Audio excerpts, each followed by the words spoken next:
Welcome to mamasashram, where wisdom flows, bridging east and west, the spirit grows. Voices of the ancients, stories to share. In the dance of thoughts, we find our prayer. I was just talking about how Vikings maybe weren't looking to try to achieve enlightenment. They were just trying to live a life that was more enlightened. Yeah, because I think it was more connected to nature and these kind of cyclical movements we see in nature, and then this is where all the mysteries in the Vedas or in other cultures talk about as well. When we talk about the Thor and what was the snake Jörmungandr, he slayed. And with that, Ragnarok ended and a new phase, a new world begins. And we see the kind of same myth in the Vedic scriptures with Indra and Vidra. Vritra, yes. Where he also slays it, and he's also a thunder god. Yeah. And for this, we have maybe a few slides here we can talk about. Cyclical. For example, something like that. So this is supposed to be an old illustration of Jormungandr. I don't know what is happening here exactly. It looks like an arrow or something is piercing his tail, and the arrowhead is a cow. Maybe it's a reminder of the Ouroboros as well, the snake eating his own tail. Yeah. He is like Jormungandr surrounds all the waters of the earth to keep him in. He's like on a barrier or something, a burial. And interestingly, Vritra is also trapping all the rivers of the world, all the water of the world. And then Indra, who is a thunder god, again kills him, and the water is released. Right. I think we have a slide here. Oh yeah, this one. This is supposed to be Indra and Vitra. Right. But we don't have any illustrations in the Vedas, we don't have any old pictures of any of that. So these are all modern interpretations.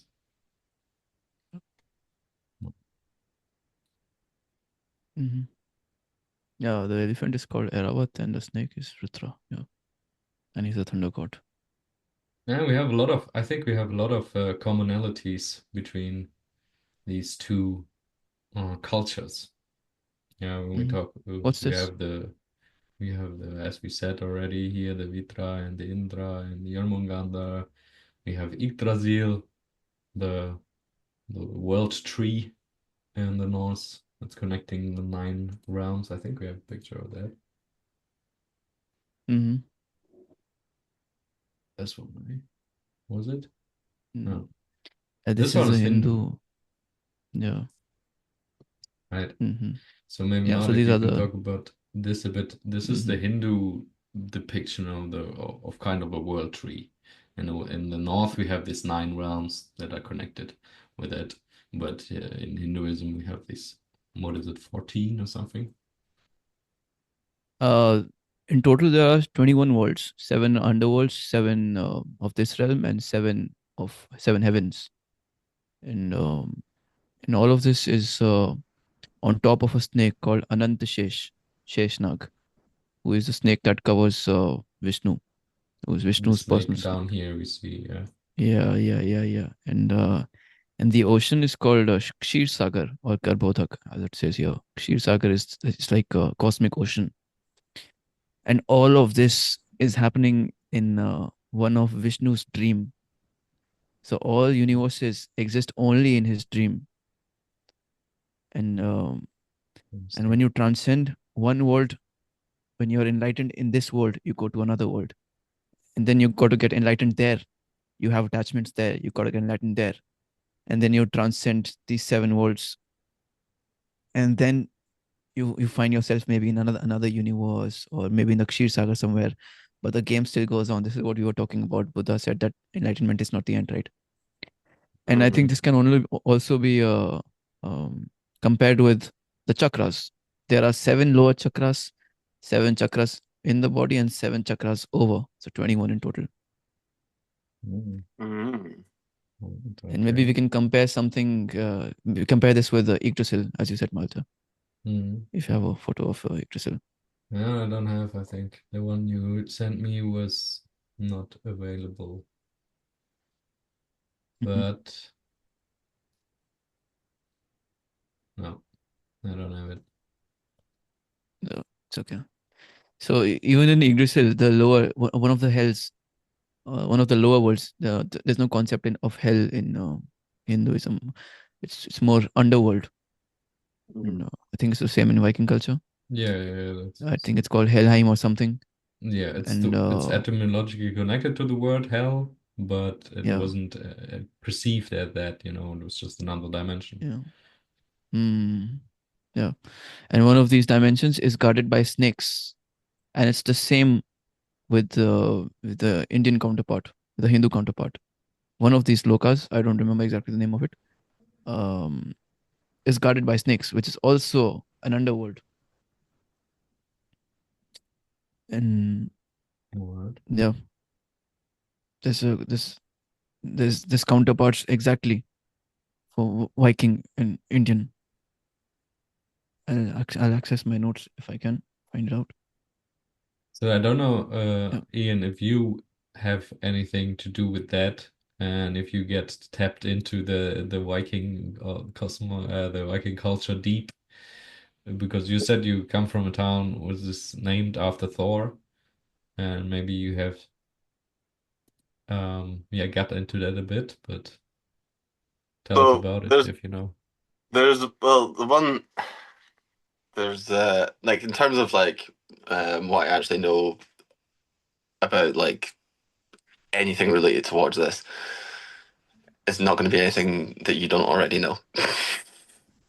And I can give you like little stories of things that you hear that may or may not even be true, mythical things. But the one thing that like there's two things. I'll throw a couple questions at you about this. Is that like so?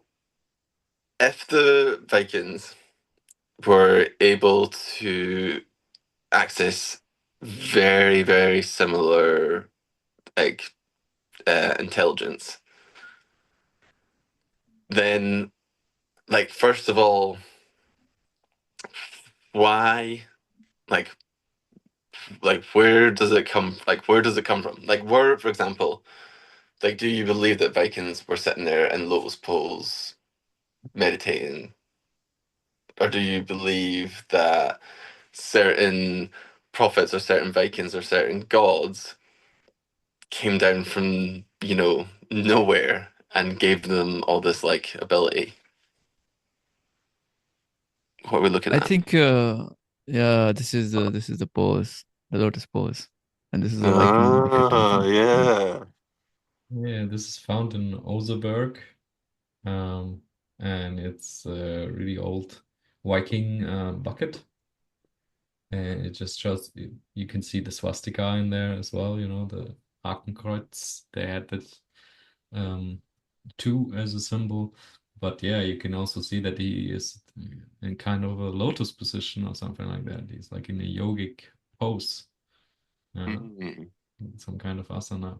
And for your questions, very interesting and very good questions. And I think we have some similarities in the etymological theme, because maybe the oldest scriptures we have there are actually written by Christians, but they talk about the Viking culture, and so they are influenced by the Christians a bit for sure. But they are called the Prose Edda and the Poetic Edda. And I think when we see the oldest scriptures of the Hindu cultures, they're called the Vedas. And there already we have the Eddas and the Vedas. And we have Mm-hmm. Valhalla and we have Shambhala in the Hindu culture. And we have connections between this. In the Buddhist Kala Chakra Tantra tradition, the king of Shambhala is supposed to be the one who fights the darkness of in the end of times and wins and starts a new cycle. And in Valhalla, in the Norse, we have Thor, the king, the mightiest warrior of all in Valhalla, the ruler of this realm, and he fights against Jormungandr and kills it at the end of times at Ragnarok and starts a new cycle. Right. But Yeah, I yeah. don't. The question About with Shambhala, yeah, go on, Madhev. yeah, about Shambhala, I think it has less to do with heaven because Indra is the ruler of heaven, the king of heaven, and Shambhala is a place on earth where enlightened beings go. It is also called Siddhashram, and Siddha is perfected being, and Ashram is ashram. So this is an ashram which is only for Siddhas. But the commonality that you're talking about here, Malte, is I think with heaven and in Indian heaven there's Indra, and in Viking heaven there's what is it called? Well, I don't have a heaven, yeah. No, So what is that? have What is that Asgard, place called? Shambhala. No, Valhalla. Valhalla. Valhalla. Yeah. Yeah. This is, if not heaven, then at least a place where all mortals seek to be after the time, want to be. So, yeah. Yeah. And is there also a king of Valhalla? Yeah, that would be Thor because Thor is the mightiest warrior, and you only Thor. get into Yes. Valhalla Okay. if you are Yeah. a mighty And Thor is warrior. also the god of thunder, just like Indra for heaven. Yes, that's All true. right. All right. And I think they in the Hindu they talk about this weapon of Indra, The Vajra. Yeah. the Vajra. And yeah, and I think we left a question out that Ian asked that how were Yeah. they able to know? Right. And I think the best answer that I can come up with now is this is something we've also talked about before, that the scriptures were only written by men, right? The Vedas, the all the scriptures that we have, the Bible, it was all written by men who asked questions and who tapped into these different planes of consciousness and who tapped really deep for who given names like rishis. So we have these beings called rishis, which translates to seers who could see into reality as it is or other realms and bring knowledge from there. And we have something similar in the Viking culture. We have seers in the Viking culture called the Siders, I think. Siders. Mm. And they could also see Or the maybe into the Norns, future or into the different three realms. like old ladies who see into the fates. And also we have the example. This is when I want to get on as well. We have, the where this knowledge comes from is from these practices, I reckon, from these spiritual practices. And we have this already also in the Norse when we look at the story of Odin, who hang himself 9 days, 9 nights from the tree Yggdrasil to get the knowledge, and he sacrificed one eye to get to have this all-knowing view with this one eye, you know. Do you know what's right? Sorry to interrupt. And it's not totally off topic, but I was looking into going. Have you heard of doing spending long amounts of time in darkness? Yeah. So where that comes from, and I was looking into it because a lot of people say that after you spend X amount of hours or days within darkness, then it triggers and stimulates certain parts within your brain that starts to bring about visions. Yeah. And when I was really reading into it, I got a little bit deeper of trying to understand what is this, what's going on, and a lot of people say that when you're completely deprived from your senses, then you do start to activate different parts of your brain, which can lead to higher states of consciousness. And some people like, I'd imagine this maybe what was happening, maybe like Viking times as well, potentially that they were like actually having like chosen kids. Like, so they thought, oh, this kid would be like, he's going to be a prophet, he's going to be a seer, he's going to be someone that's, very knowledgeable. And that kid would actually be like born in darkness. They'd be born in a cave, and they would never actually be allowed to leave. But people would go visit this person because the wisdom and intellect that they could cultivate was completely different from anyone who was constantly distracted or stimulated through their sense organs, through the sensory world. And very similar to how they say, like, oh, how do these monks, like, or whatever, go live in these ashrams or temples or caves? And it's like, it's the only way that like ever makes any sense to me, because I always think, like, when people survived in the northern climate and the freezing cold, they must have spent long periods, like long times in darkness, like long times in caves, because that's the only place you could really survive. But it would change, your ability to see, like, the world that we live in a completely different way. Yeah, beautiful. Yeah, yeah, yeah, Yeah. yeah. We can see this Yeah. notion nowadays in the scientific field as well, when these tanks where they put you in and they close it. It's like a sphere, and it's like really salty water, so you float. Sense deprivation. Yeah, sense Sense deprivation deprivation tanks. tanks. Thank you Have very you been much. in one? No, no, no. But I really You want should. to. You should, honestly. Like, I was saying for years that I was going to do it, and I never did it, and I did do it, and oh my God, you have to go do it. Like, Whoa. just go do it, Yeah, sounds Whoa. because amazing. Where you maybe will you can talk be. about it. Well, yeah. I mean, just to give you like just a quick little like overview is when I like loads of people say like, oh, it puts you into these really deep states of meditation, or it does this or it does that or blah blah blah, and everyone has like their own different opinion of like how it helps them. For some people who are like maybe super anxious, they do it and it calms them down. Or for some people who are like super like spiritual or really caught up in their imagination, it allows them to go into like deeper states of consciousness or whatever. And I went in there like with all these crazy notions of like what may happen. And this is why I shouldn't have researched this. But I was curious because you hear all these stories about people who are like, oh, I went into this float tank and I came back out a completely different person. And I'm like, what? Like, this cannot be real. So I went in, and it is very strange. Like, you go lie in this like really like the water's really thick because there's so much salt in it. It's almost like a soup, and you're like floating, and you do get this feeling of being completely weightless. So you do very easily lose track of your body. Like, when I sit to meditate, it's very hard to completely forget about the body. It takes like long practice and like a lot of relaxation and a lot of persistence and time, which I don't always have. But when you go into the sensory deprivation tank, you do switch off completely. Like, it does start. You can almost feel like everything. This like the pratyahara, like the sense withdrawal. You can just feel it happen stage by stage. Oh. And then I just at one point was like, there's only like one very little thought going through my mind. And then the only thing that I was aware of was my heart beating.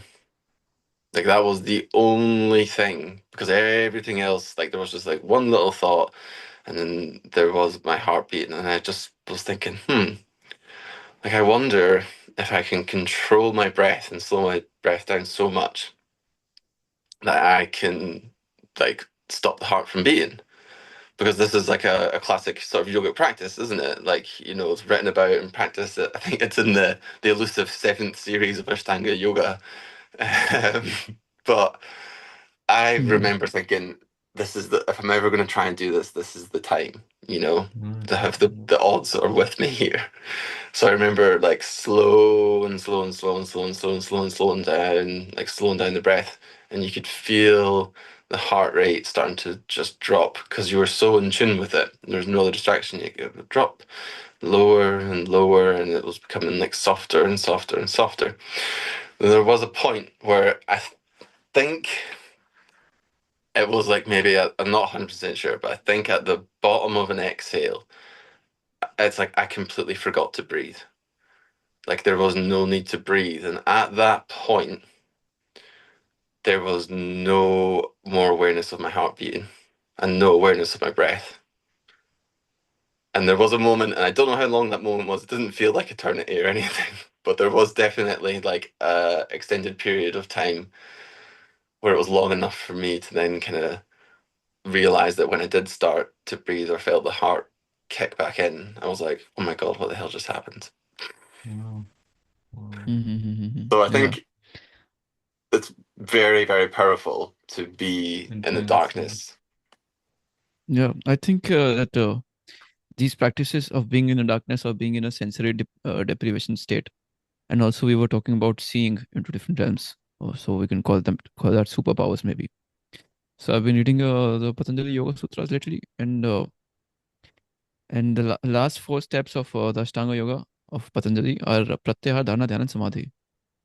And it starts with Pratyahar, which is sense deprivation, or taking the senses inwards. So to be able to be in a state of dharana, you should be completely deprived of all senses. Mm. And in the Vibhuti Pad, which is the 3rd chapter of the Patanjali Yoga Sutras, it talks about superpowers. Vibhuti literally means superpowers. And so how Patanjali he literally described how to get these superpowers, each of them. And how he described it was to do sanyam on a particular object. And sanyam is the summation of dharana, dhyana, and samadhi. Do all 3 on one object. And that object can be your eyes or your nose or the quality of an animal. And then you get siddhi over that. That is perfection over that. So maybe I can give you an example, since we are talking about seeing into different realms and seeing what the rishis or the seers or the Vikings could see. Maybe they did, the Vikings, maybe they did sanyam on these objects. And we also have astrological knowledge, Vedic astrological knowledge, which is thousands of years old, and we didn't have any technology. So how Patanjali described he could see into the solar system was by doing sanyam on the sun. But that is impossible. You cannot stare into the sun, do dharana, dhyana, and samadhi. You'll burn your eyes. So what Patanjali actually meant by sun was the Pingla Nadi, doing the sanyam on the Pingla Nadi, which is the sun, her and her. And if you do dharana, dhyana, samadhi, and long hours of samadhi on the Pingla Nadi, you'll get to know about the subtle universe, which is inside. And as below, so above. Right. And he talks about these superpowers, and you concentrate, you do a sanyam on the quality of elephant, on the strength of an elephant. You do dharana, dhyana, samadhi on that, and then you get the strength of the elephant. So maybe these ancient people of the Vikings, also of India, the Vedic culture of Vedic periods, and even older, they figured this stuff out, and hence they become rishis and seers. So why is that not so prevalent and accessible to people in our day and age, in our culture, in our environment? Like, why are they still not doing that? Why is there no people wielding lightning and thunderbolts? I have a strange development. Yeah. If we talk according to the scriptures, then this is Kali Yuga, which is last which is the ending period of this cyclical life, of the cyclical universe that comes into existence and then destroys again. Pralay comes, unmanifests, and in the last period of Kali Yuga, all the knowledge gets hidden, all the subtle knowledge. And in the last phase, this is the first phase of Kali Yuga. In the last phase of Kali Yuga, nobody talks about God. Everybody's really selfish. In fact, that is when it describes the last stage of Kali Yuga as there would be a acid rain which would destroy all vegetation. So we'll have to each other. So it talks about cannibalism. So according to the scriptures, we are devolving, involuting as time is going by, Then which might be what's the what's the harmful. point in me practicing yoga then? The point is that so we get enlightened before the last stages of Kali Yuga come, and we don't have to eat each other. Right, If you in want Kali to be a Yuga, part they of say this, also that it I is. don't want to see that. yeah, you don't want to, which is why you do this series of Ashtanga, right? Which is why this answers your question. Nobody wants that. No, Yeah. it's also said that in Kali Yuga, it's actually the most easy to become enlightened Yeah, also because true. all the information is suppressed. But as we say also in our time, there is a time in the Kali Yuga which is like a little golden phase, you could say, a little golden time where the information age where we are in right now, where all this information comes to the surface, and then we we can reach the point more easy. So would I be better off adopting Viking and Norse practices over yoga practices? That's a really good question, and I have considered that a lot of times, and because yoga maybe makes sense for Hindi people or people of that area, but in the north we have a little bit different bodies as well, and bone density and whatever it has, and so maybe there is a different approach for us a little bit. We can do these. We can't do maybe all of the asanas. Maybe we can, and when you practice a lot in a long time, but it not comes to us as easy as for Hindus maybe. Mhm. So I think when we look at history, we have in the West we have always a more philosophical approach, more Mhm. I don't know, less practical, more Yep. theoretical. Yeah. So maybe for us, it is even better to approach it on a more theoretical side. You can do the practice, and it won't be any bad for you. It will help. But I think that for different people, we should apply different methods, and we see that in the Hindu culture as well, that there are different methods described for all of whatever you want to go. Yeah, if you want to talk about the Jnana yoga or the Nada yoga or whatever. Mhm. Mhm. Makes you wonder. Yeah. And in fact, the commentaries on yoga, they they address this problem of different environments and different countries, and it says you have to adjust your practice accordingly of pranayama as well as of asanas. Yeah. But how can so then how would I be able to adjust my practice when I don't know anyone? Because everyone I know who practiced yoga went to India and learned there and took it back here. So Mhm. where would I go if I was someone that was like, oh, I want to adjust my practice in such a way that it's serving me the best? If me going to India is just stupid then, because they're just going to teach me what works in India, and then I'm going to go back to Scotland. Right. No, I think Yeah, it I it just think requires listening to your body, right? Whatever makes you feel comfortable. Not the And body though.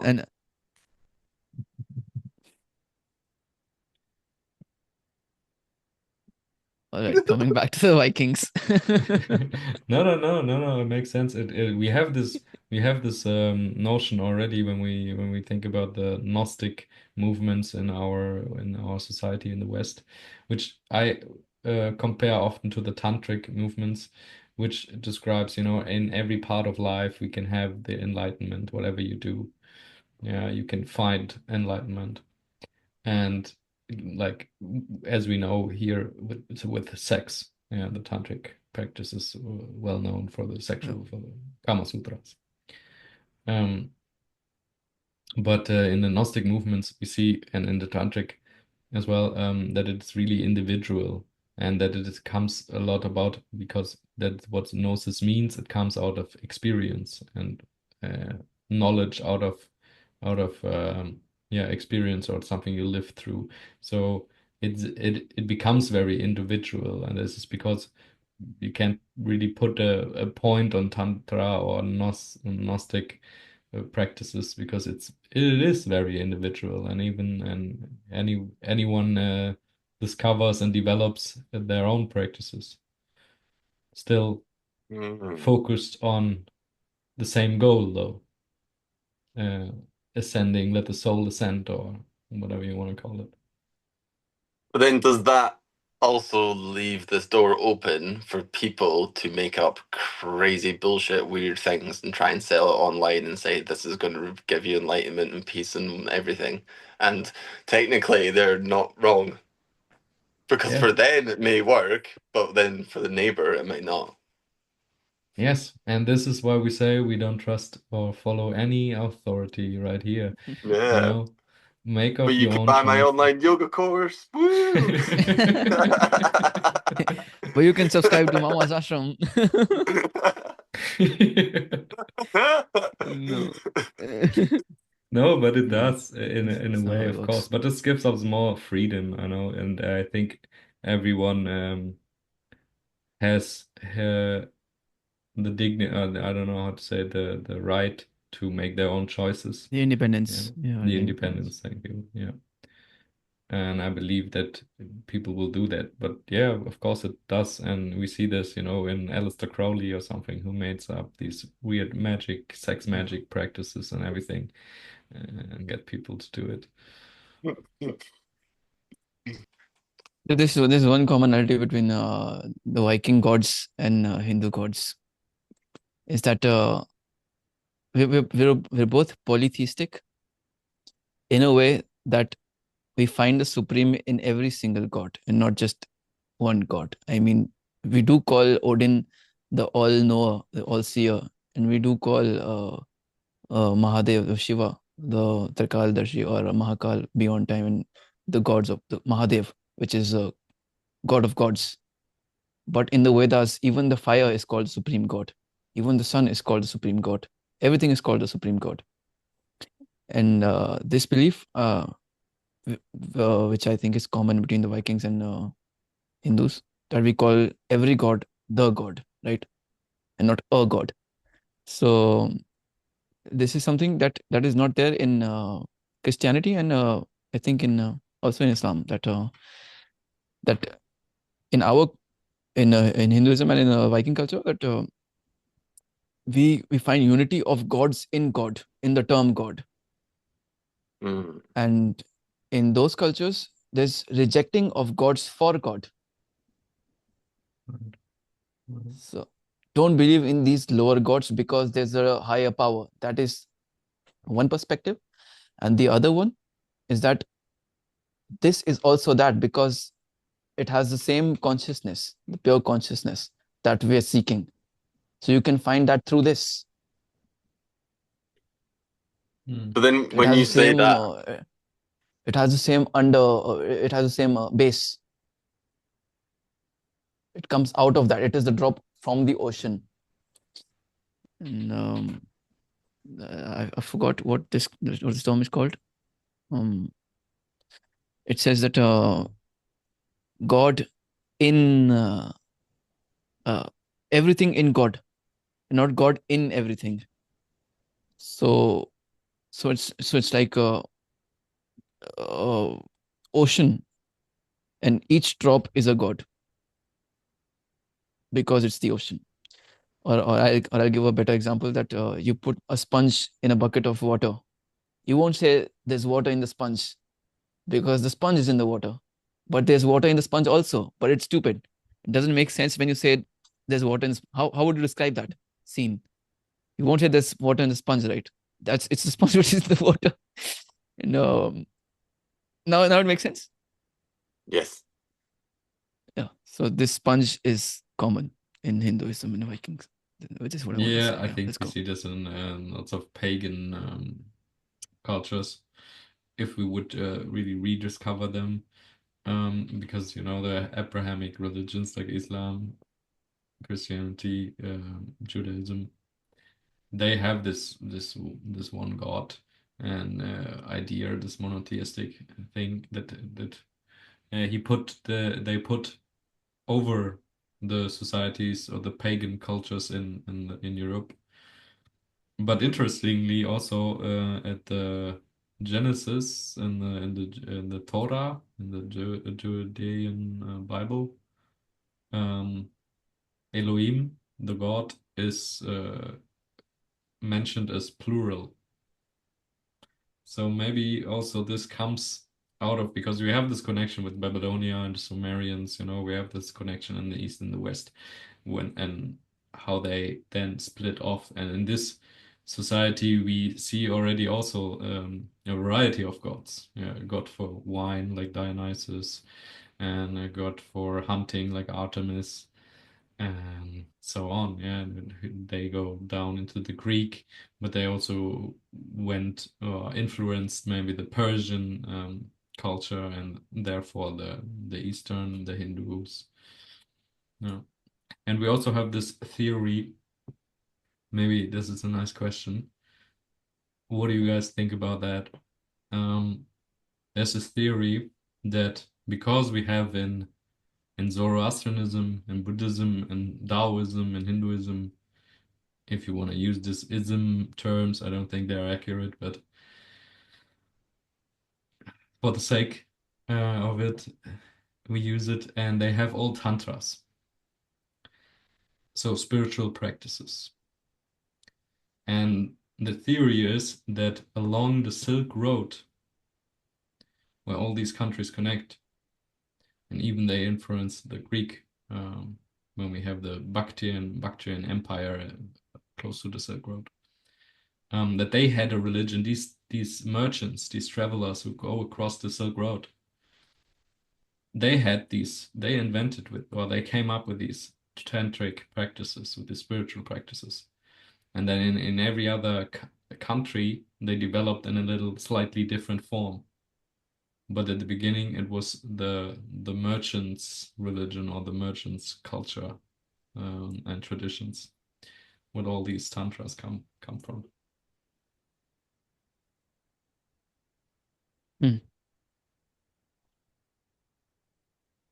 What do you guys think about that? I've heard a story that Jesus came to India to learn yoga, so I wouldn't be surprised if it was so easy to travel around and share knowledge just like that.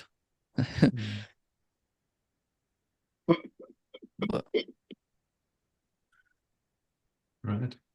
So there is a place in India, no? In Kashmir, where Jesus was supposed Kashmir, to yes. to go. Yes. Yeah.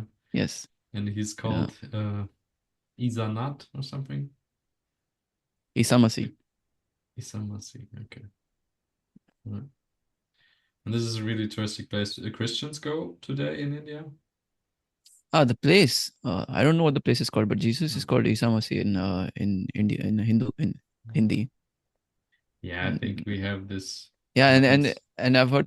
Yeah, and I've heard that there's also a grave there, Jesus' grave in Kashmir. But I don't know.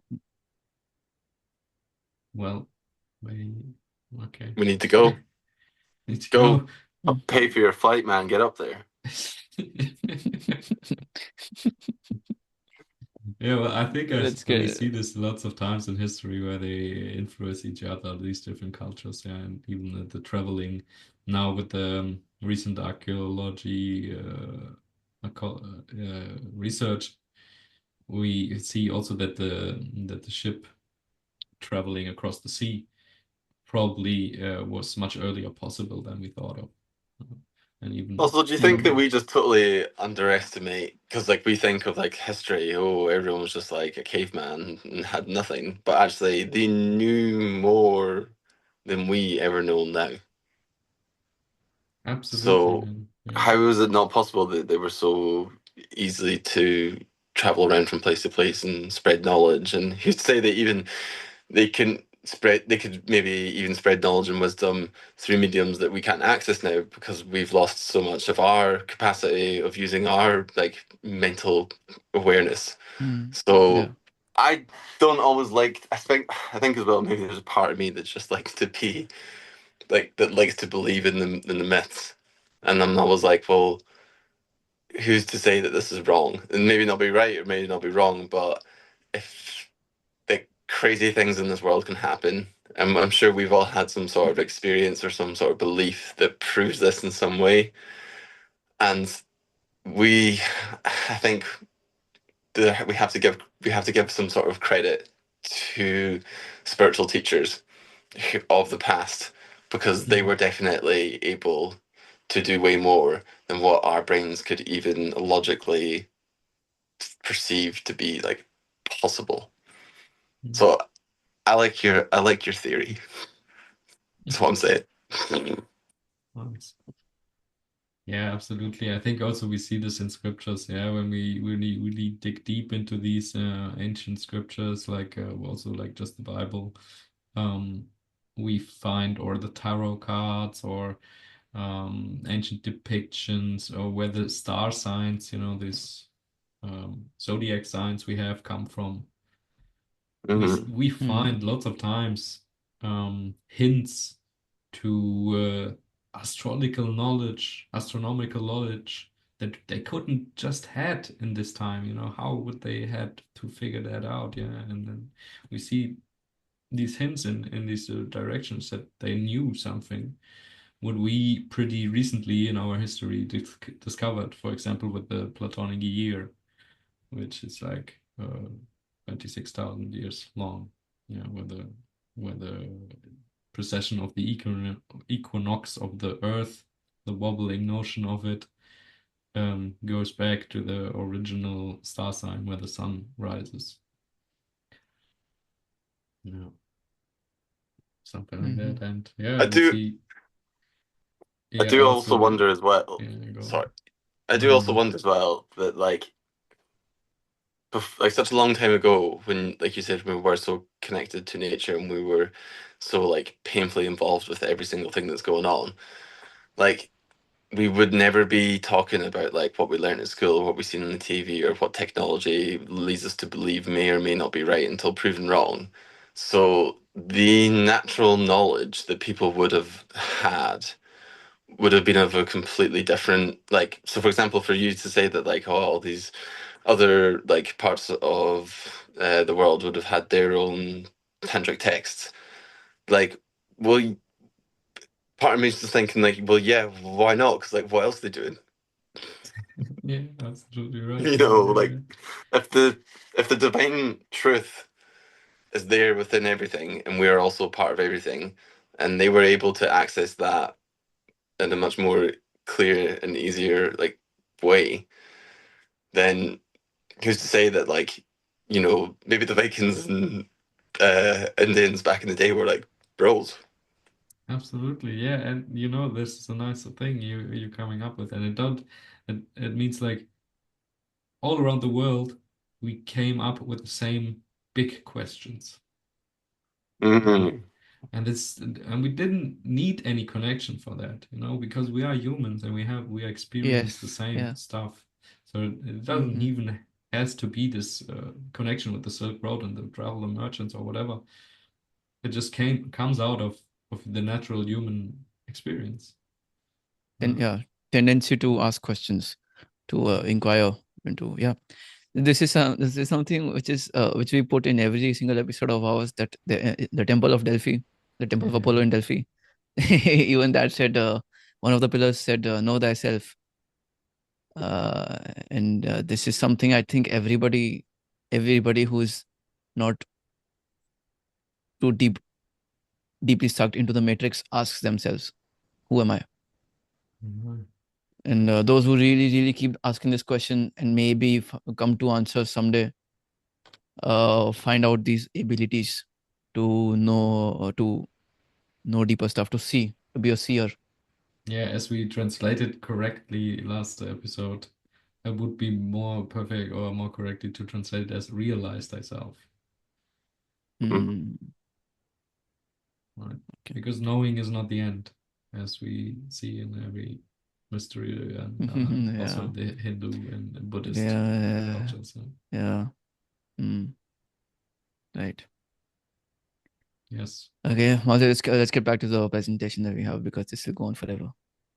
And Yeah. so what do we have? This guy, Indra. So this is what we wanted to talk about as well. This is the one banner of a region, I think in Norway or Finland, and it depicts what we call in Hindu terms. You say it again, Madhev? Vajra. Vajra. The weapon of Indra, the thunderbolt. Right, thunderbolt. We see also with the god Zeus. Of course, he's holding a Jupiter in the Roman tradition. And yeah, here we see Indra again holding this thing, and we have it in lots of banners in the West. This is another region in Norway. Here we have the depiction of how they depict it in India. Yeah. And here we have another one. It's a bit abstracted. It became a bit different, as a society, as it goes through different societies, they apply it. Yeah. But still, there it is, and that's it. Yeah, and this is another really interesting weapon and thing, which represents also a coming together, coming together of opposites. Right, it represents the spine. It could represent, the fire, but also the lightning. It goes in both directions. It represents in a geometrical sense the torus form. If you never heard of that, Google it. It's very interesting. This is also how our aura is supposed to look like, or our energy field around our bodies. Interesting. Malte, can you go back to the slide of Yggdrasil, of the Hindu Yggdrasil, of the realms, different realms? Yes. Yeah. So I accessed my notes, which I lost, but now I found again. Yeah, can you zoom in a bit? Yeah. Let's start from the top. Right. No. So the Brahmalok, or the Satyalok, it is also called the Satyalok, which is the realm of truth. We can compare this with the topmost realm of Yggdrasil, which is called Asgard, where the gods live, right? And then we come one step lower to Tapalok, which according to Hindu philosophy, this is where the sages lived, the siddhas, or the sages, for intense meditation. This can be compared with Alfheim, which is the realm of light elves, which is a place of wisdom. You come one step lower to Janalok. This is where rishis live, the seers, enlightened beings and rishis. Where are we now? And this can become Janalok, Jana. Under Tapa, no, Jana. Yes, okay. Yeah, this is where the rishis live, the seers. And this can be compared with Vanaheim, or the Vanir gods. I don't know how you say it, Vanir. Which is associated with spiritual harmony and nature. Nature and seeing, we just discussed it. And then Maharlok, which is where beings achieve liberation. So this is when you start to get liberated. This is where enlightenment starts. Where you this can be Thor. Compared with... Where you defeat Thor. Okay. This can be compared with Leoselfheim, which is the home of light beings and spirits. Then you come to Swarlog. Swarlog is also called Svarglog, which translates to heaven. This is where heaven starts. And this is what is ruled by Indra. And this can be compared to Valhalla. Yeah. Absolutely. Right? Because Also, Indra, Valhalla. when I see this illustration here, you think how the flat earthers got their idea from Hindu depictions? What? What did you say? I missed it. What? I thought maybe the flat earthers got the idea of flat earth Flat. from these depictions, you know. Okay. This is different realms, dimensions. Different. What? I'm not ready for this, man. Okay, no. Okay, stop. All right. Then we come to Bhuvarlok. Where's the Bhuvarlok? Overlook. Yeah, Bhuvar. It's the same. Ooh, this one. Earthly Bhuvarlok. realm. Yeah. Okay. I think there should be one more over this. Do you see another?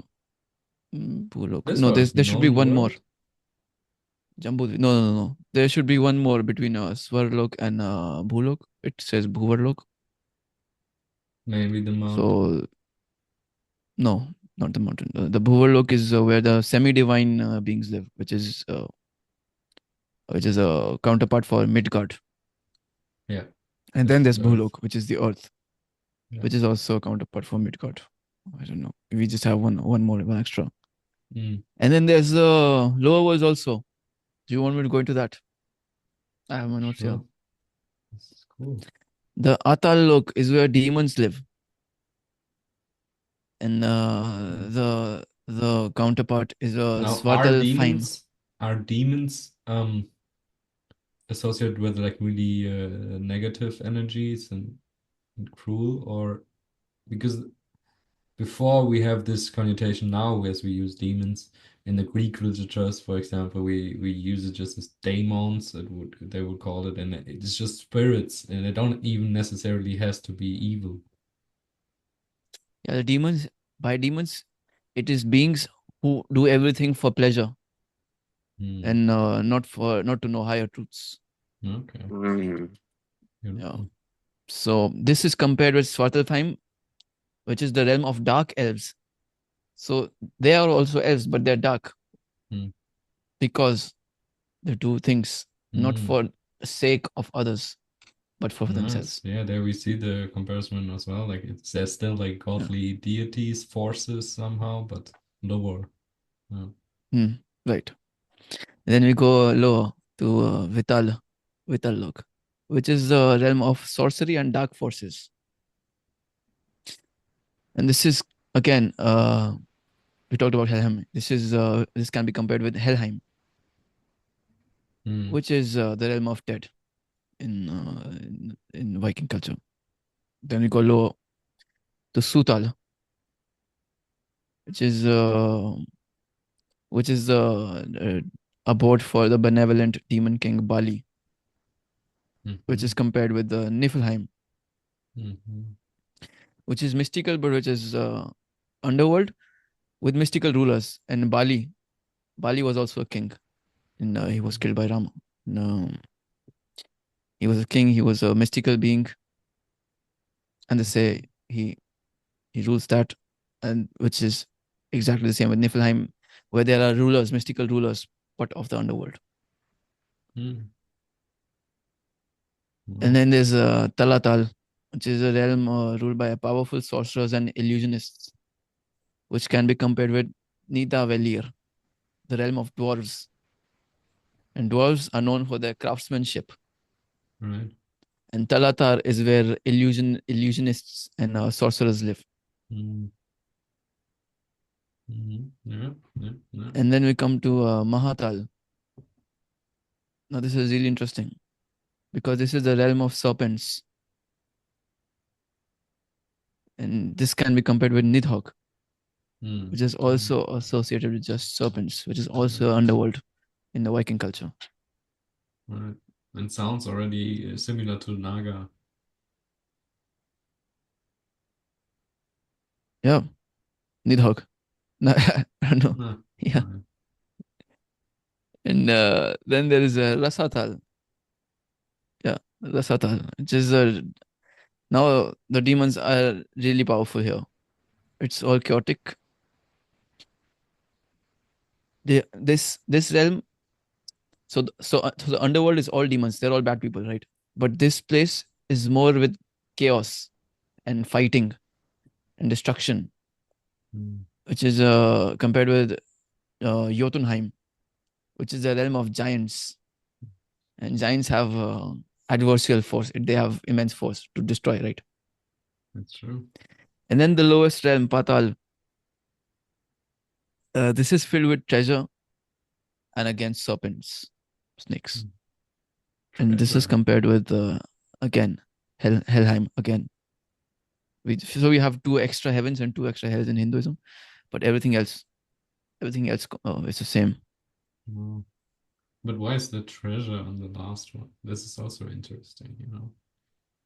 If we look at the and also with Yeah, the snake, interesting. if we look at the Kundalini or something like that, you know, it starts with the coiled snake at the bottom, and there's where the fire, the kindle has to happen, the treasure Yeah, lies, and it has to go up, you know.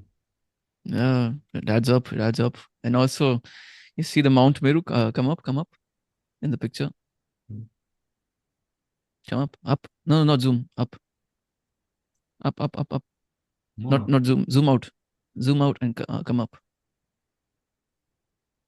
Yeah, Mount Meru. You see, this is a mountain, Yeah, this one. and yeah, this holds Mount Meru. This is between the lokas. Yeah. This is compared with Yggdrasil, the tree. So there are worlds in the roots of Yggdrasil and on the branches of Yggdrasil. This is the same damn shit, bro. Right. There's the mount, and then there's worlds upside, and there's worlds downside. True. These are my notes. Nice one. Cool.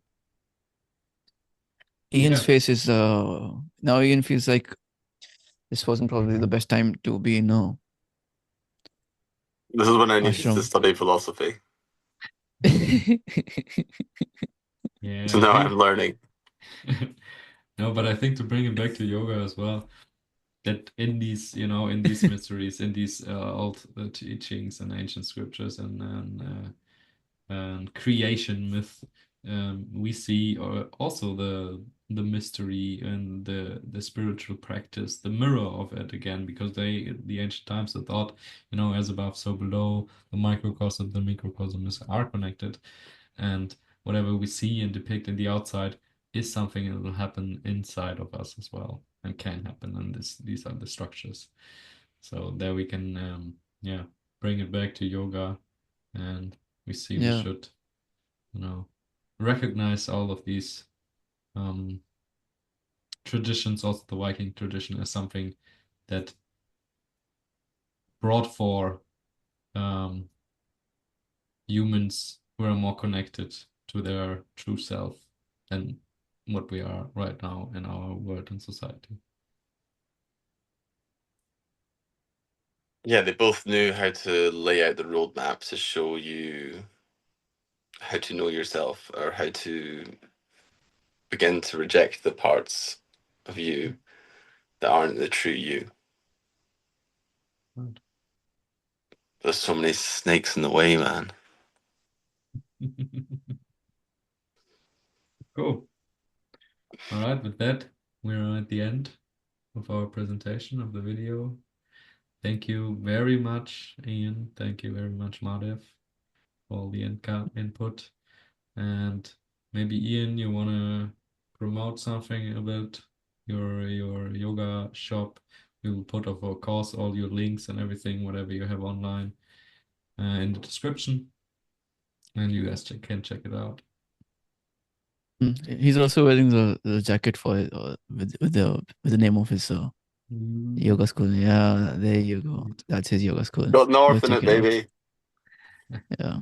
Glow North Yoga on Instagram and Facebook. And if you're ever in Scotland, please pop up to the north of Scotland. Come check it out. It's a nice place, Yeah. and there's a nice community of people. So thank Yeah, I'm you sure it for is. your time. Thanks for this very interesting conversation that I don't think I'd ever have with anyone else in my life ever. Yeah, look how far the Vikings have come from doing blood eagles to doing king pigeon pose in India.